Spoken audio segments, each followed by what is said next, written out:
Crónicas del viajero.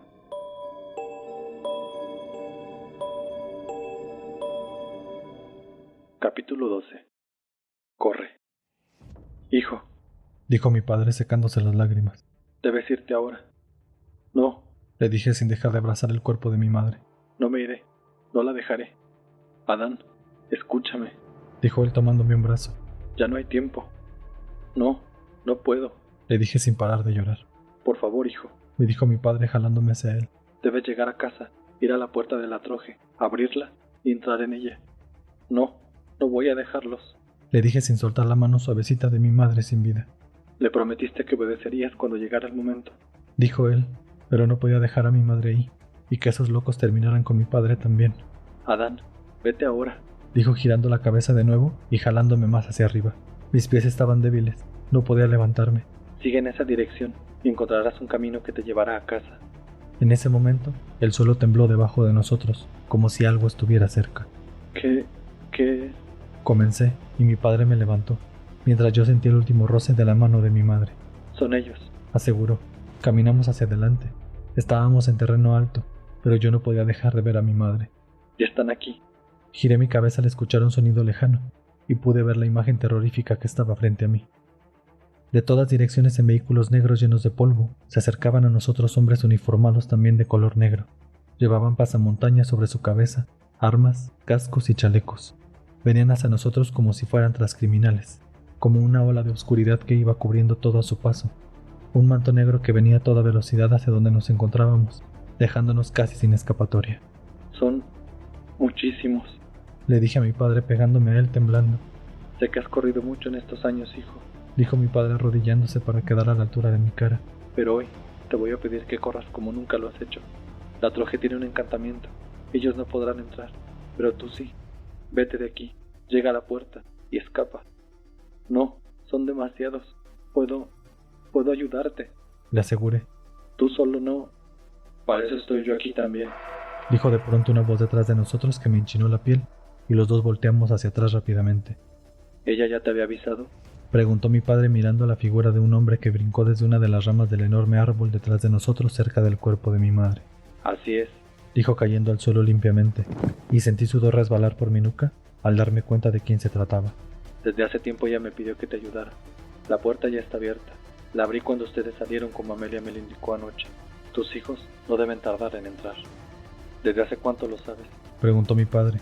Yo solo había visto a ese hombre en la posición en la que se encontraba, encorvado a esa altura con un gabán cubriéndole el cuerpo. Parecía estar sentado. Me miró por un instante. Tenía una mirada gentil, pero yo me aferré a mi padre temblando. No hay tiempo, contestó. Blíndate ahora, Josué. Vine a ayudarte como fue voluntad de tu esposa, y voy a hacerlo hasta terminar con ellos. El anciano se puso de pie diciendo esas palabras, y fue como si se desdoblara, ya que su altura era impresionante, llegando casi a la rama del enorme árbol de donde había brincado. Sus brazos y sus piernas eran muy largos. Di un paso hacia adelante y pude ver sus enormes manos, que empuñaban algo parecido a unos machetes oxidados. Llevaba un sombrero enorme y ropa blanca, debajo del largo gabán tejido con símbolos extraños. Yo temía de ese hombre desde que llegué a vivir con mis bisabuelos. El color de su aura era diferente. Me asustaba ver cómo podía tener un color que no había visto en nadie más, aparte de que nunca lo había visto de pie. Yo lo llamaba el anciano azul, y siempre que lo llegaba a ver, corría de él. Adán, comenzó mi padre mientras yo entendía todo lo que mi madre había planeado, hecho y sacrificado por mí. Las lágrimas continuaban saliendo por mis ojos, y el ejército de profanadores se acercaba cada vez más a donde estábamos. Vete por favor, hijo. El cuerpo de mi madre. Le dije al anciano azul con voz cortada, sintiendo cada nervio de mi cuerpo alterándose aún más. Si él no era de aquí y estaba dispuesto a pelear con mi padre contra una centena de hombres, podría poner el cuerpo de mi madre a salvo. Cuida el cuerpo de mi madre y salva a mi padre, por favor. Te doy mi palabra, contestó él mirándome. Tenía el rostro arrugado y los ojos de un verde profundo. Parecía humano, pero con una altura por lo menos al doble de uno. Corre, viajero, dijo mi padre, y yo comprendí que si no me iba en ese momento, si no lograba ponerme a salvo, el sacrificio de mi madre sería en vano. Corre como nunca lo has hecho. Te amo, papá, le dije abrazándolo y separándome de él. Caminé a un lado del anciano azul tembloroso. Llegué a mi madre de nuevo con los ojos ahogados en lágrimas. Me incliné y besé su mejilla suavecita, que ya comenzaba a sentirse diferente. Te amo, mamá, le dije abrazándola desconsolado. Solté su cuerpo y comencé a correr hacia el lado contrario de donde estaban ellos, girando la cabeza para ver la carita de mi madre. Quería memorizarla, jamás olvidarla. Tú puedes, hijo. Llega a la puerta y crúzala, dijo mi padre mirándome, para después comenzar a sacar frascos y cosas de la bolsa que mi madre había llevado. El anciano azul llegaba a ella, mientras el cielo se pintaba de un naranja profundo. No pude ver más. Rodeé el pequeño lago y comencé a correr por un camino apenas marcado, ya que estaba lleno de árboles hasta donde alcanzaban a ver mis ojos. Corrí. Mi cuerpo ya estaba completamente alterado. Los hombres ya debían estar muy cerca, pero sería complicado que me siguieran por ese lado con sus enormes vehículos, aunque tenía que estar alerta, ya que había algunos que venían a pie. Sentí el suelo bajo mis pies. Me había quitado los zapatos al entrar al lago, pero no me había dado cuenta de que iba descalzo hasta que comencé a sentir la tierra debajo. Mi madre dijo que mi abuelo caminaba casi 1 hora en medio del cerro para ir a verla, desde Atzimbo hasta el poblado del Tigre, donde ella vivía de joven. La noria, en los nacimientos de agua en donde me encontraba, estaba casi en medio entre Atzimbo y el Tigre. Tardaría la mitad del tiempo que él hacía caminando, y si lo hacía corriendo, tardaría aún menos. El plan de mi madre no era perfecto, pero estaba yendo justo como ella quería. Mamá, dije mientras corría llorando. No cabía el entendimiento en mi cabeza para comprender que ella ya no estaba, que jamás volvería a verla. No podía aceptarlo. El dolor se convirtió en rabia, y corrí más rápido. Las ramas de algunos árboles rasguñaban mi cuerpo, pero no me importó. Debía llegar a mi casa, honrar el sacrificio que mi madre había hecho por mí. Seguí corriendo hasta que mis piernas comenzaron a doler, cuando de repente, una figura de ojos como la luna comenzó a acercarse a mí rápidamente. Me derrapé de golpe con un pie para dar la vuelta. No sabía qué era ni en qué momento había aparecido enfrente de mí, pero en un instante, la criatura brincó para bloquearme el paso de regreso. Era el tigre de fuego, con sus profundos ojos y enormes colmillos. El animal se acercó a mí, haciendo sonidos profundos con su garganta. Yo me quedé inmóvil en el suelo temblando. No recordaba que fuera tan enorme. Una de sus garras era del tamaño de mi cara. Sentí miedo por un momento al ver al hermoso animal, pero ya nos había salvado a mi familia y a mí años atrás. Me dio la espalda y comprendí que quería acompañarme en el camino. No, le dije levantándome aún temblando mirando al tigre. Necesitan toda la ayuda posible allá. Podré llegar solo. El animal se acercó a mí y me empujó para que continuara corriendo, tratando de correr a mi lado. Su pelaje era negro naranjoso como el cielo, y su complexión era fuerte y dura. Sé que eres tú, le dije. Necesitas del tigre de fuego allá con ustedes. Vete, yo podré llegar solo. Comencé a correr, pero el animal quiso seguirme. No, por favor, ve con ellos. Necesitan tu ayuda. El animal se acercó a mí mientras mis piernas temblaban. En aquella ocasión que nos salvó años atrás, no tuve oportunidad de darle las gracias. No sabía ni siquiera qué estaba ocurriendo aquel día, pero en ese momento toqué la enorme cabeza del animal con una mano. Tenía un olor extraño y su pelaje era suave. Gracias, pero ellos te necesitan más. Le dije al animal sabiendo que mi padre estaba dentro, pero que compartía su conciencia con él y también tenía decisión y sentimientos propios. De pronto comencé a escuchar sonidos horribles, armas disparándose y gritos de hombres que me asustaron aún más. Ve, por favor, ayúdales, le dije al enorme animal. Pude ver cómo se giraba y comenzaba a correr hacia donde estaba mi padre, mientras yo comencé a correr también en medio de los árboles. Con el movimiento, pude sentir un golpeteo en el pecho. Una medalla que mi madre me había dado rebotaba sobre mí al correr. Las lágrimas volvieron a aparecer en mis ojos. La tomé con la mano izquierda y seguí corriendo sin dejar de llorar, pero con más coraje para llegar a mi destino. No podía soportar el dolor de haberla perdido sabiendo que se había sacrificado por mí y que jamás volvería a verla. Corrí un poco más, pero comencé a bajar el ritmo. Varias figuras se acercaban por los árboles y por el suelo. Giré la cabeza para ver hacia arriba y pude notar figuras cruzando el cielo, que ya era naranja oscuro. Me oculté detrás de un árbol y vi de pronto una figura correr como el tigre hacia donde estaba mi padre. Asomé la cabeza un poco más y de todas partes venían en esa dirección animales. Era escalofriante y emocionante ver cómo lobos, coyotes y gatos enormes corrían hacia él.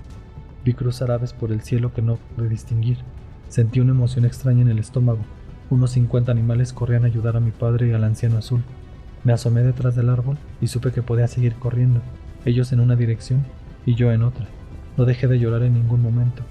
Corrí despacio al principio, con un poco de miedo de chocar con alguno de los animales, pero ellos me observaban y me abrían paso. Era como si mi padre hubiera llamado a un ejército, y yo corría en medio, con toda la fuerza que mis piernas me permitían. Rocé algunos animales intencionalmente. Era hermoso y pude ver un atisbo de esperanza en medio de todo el dolor que estaba a mi alrededor. Los sonidos horribles continuaban, cada vez más lejos, pero alcanzaba a escuchar gritos y disparos detrás de mí. Parecía una masacre lo que ocurría ahí detrás. Después de un momento, los animales dejaron de pasar. Lloraba por la sensación de corto alivio que ellos me brindaron, y volví a correr solo en medio de los árboles y la maleza que también rasguñaba mis piernas. De un momento a otro, comenzó a oscurecer muy rápidamente. El cielo ya era cafezoso, y comencé a tener dificultad para ver por dónde correr. Choqué y me raspé con algunos árboles, pero no me importó, solo corrí. Seguí adelante, cerro abajo. Volteaba a veces para ver si alguien no me estaba siguiendo, pero ya no podía ver mucho. Solo escuchaba mi respiración y mis pisadas en el suelo. Los pies me dolían cuando pisaba alguna piedra, pero eso me hacía querer seguir más rápido, para que no me doliera. Comencé a sudar mucho, aunque el aire era frío. Me dolía la garganta. No podía respirar bien y tenía que abrir la boca para que el aire llegara a mis pulmones, lo que me provocó dolor en un costado. Pero no podía hacer otra cosa. Correr. Correr como mi padre me lo había pedido. Correr como nunca lo había hecho. Y eso hice por un largo tiempo, a mi parecer. Conforme se fue haciendo de noche, comencé a sentir más y más paranoia. Seguía corriendo, pero ¿era en la dirección correcta? No alcanzaba a ver casi nada, y el sonido de lo que pasaba atrás con mi padre ya no se escuchaba hacía mucho. No tenía un norte de a dónde ir, solo corrí. El miedo me invadió. Nadie me seguía, pero no sabía hacia dónde me dirigía. Choqué con algo, avancé un poco más, y un pie se me atoró en una rama haciéndome caer al suelo fuertemente, raspando mis rodillas y lastimándome un tobillo. Las heridas me escocieron y por un momento no pude levantarme. Tenía los pies cortados, sin rumbo, perdido en medio de la oscuridad que se extendía en todas direcciones a mi alrededor. Un raspón en mi cara me ardió cuando una lágrima recorrió mi cachete. Debía correr, pero yo no sabía hacia dónde o por cuánto tiempo había corrido. Solo pensaba en mi madre y en que mi padre siguiera con vida. No sabía qué más hacer. Me quedé en el suelo. El dolor y la pena me invadieron por completo, como si algo dentro de mí me comiera vivo, una y otra vez, dejándome apenas respirar. ¿Estás bien? Me preguntó de repente una voz. Abrí los ojos y vi una luz que alumbraba alrededor. Me asusté y me pegué a un árbol tratando de alejarme de esa luz. ¿Estás perdido? Me preguntó de nuevo. Yo levanté una mano para cubrir la luz para poder ver quién era. Te raspaste tu cara. ¿Qué haces aquí? Yo... Comencé. Esas palabras ya las había escuchado antes. Me levanté pegado al árbol y pude enfocar a quien tenía enfrente. Hola, Adán, dijo la adorable voz de una niña que llevaba una lámpara de metal en una mano y un vestido blanco. Era morena clara de ojos rasgados, la única amiga que había tenido durante todos esos años, y no pude contenerme de abrazarla en el instante en el que la reconocí. Julia. Abracé a mi amiga con fuerza y ella me regresó el abrazo. ¿Estás aquí? ¿No sabes cómo te he extrañado? Y yo a ti, Adán. Me contestó ella con su tono alegre de siempre, pero la escuché agitada. ¿Cómo es que, cuando te sientas perdido, siempre estaré aquí para ayudarte? Contestó ella con una sonrisa. Pero, ¿cómo? Pregunté desconcertado. Ella ya estaba muerta desde hacía mucho tiempo. Así como jugamos años en el camino. Contestó ella tomándome la mano. Ven, rápido. Yo te indicaré el camino a tu casa. Nos queda poco tiempo. Comenzamos a correr hacia donde ella me indicó. Estiró la mano hacia adelante para ver un poco más allá con la pequeña lámpara de metal. Yo veía el camino, pero no podía dejar de observarla también. Era justo como la recordaba, con su cabello negro lacio y su hermosa piel. Julia, le dije mientras corríamos. ¿Cómo es allá? ¿Cómo es dónde? Contestó ella sonriendo sin dejar de correr. ¿Dónde tú estás? Le contesté. Estás más alto. Me evadió ella. Hacía 5 años que no la veía. Ella seguía idéntica y yo había crecido. ¿Seguirás creciendo? Estás muy grande. No lo sé. Le contesté riendo. Seguíamos cruzando un estrecho camino apenas visible entre los árboles. ¿Recuerdas cuando jugábamos a las traes? ¿O cuando hacíamos castillos de lodo? Me dijo emocionada. Claro que lo recuerdo. Jamás te olvidé. Le contesté. Yo tampoco a ti, Adán. Me dijo girando la cabeza para verme por un momento. A pesar de todo, era mágico volver a correr al lado de ella.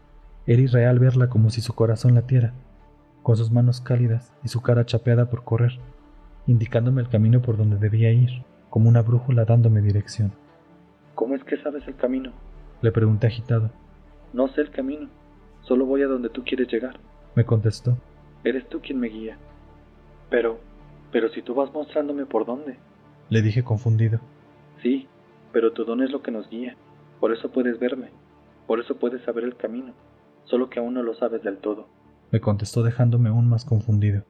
Está bien. Le contesté dudoso. No te preocupes. Ya lo entenderás. Dijo ella, y de pronto, como si hubiera una pared invisible enfrente, se detuvo en seco. ¿Qué pasa? ¿Estás bien? Le dije poniéndome frente a ella. Creí que había chocado contra una rama o algo. Se terminaron mis pasos. Dijo con cara de angustia. ¿Qué quiere decir eso? Le pregunté. ¿Recuerdas que no podía salir del camino? Me preguntó de vuelta. Sí. Le contesté. Pues en aquel momento no lo sabía, pero era porque hay cierto número de pasos que puedo caminar. Más allá, ya no puedo ir. ¿Por qué? Le dije desconcertado. Porque yo ya no estoy aquí. No pertenezco aquí. Me dijo tranquila. No, por favor, ven conmigo. Le supliqué. No sé si puedo hacer esto solo. No puedo ir. Me dijo tomando mis dos manos. Debes seguir. Ya no falta mucho. Pero Comencé mirando hacia abajo. sé que es demasiado lo que has pasado, Adán. Me dijo tocando mi cara. ¿Pude haber hecho algo por ti? Le dije mirándola. Ya lo hiciste. Me indicaste el camino. Y ahora yo siempre te indicaré el tuyo. ¿Y eres feliz? Le pregunté. Pues, más bien, estoy en paz. Me contestó ella sonriendo. Está bien. Le contesté a la pequeña niña. Ahora corre. Ya estás cerca. Y no estarás solo. Te lo prometo. Me dijo abrazándome y yo me agaché un poco, pues yo era más alto y noté que ella no podía levantar los pies del suelo. Te quiero mucho, Adán. Y yo a ti, Julia. Le contesté. Por favor, nunca me olvides. Me pidió. Jamás. Te lo prometo. Le contesté decidido y comencé a correr cuesta abajo, tratando de voltear lo más que podía. No quería dejar de mirarla. Veía al frente para no caerme y trataba de volver la cabeza para verla de nuevo, hasta que en un parpadeo desapareció, dándome valor y enseñándome que podía ver el camino en medio de la oscuridad.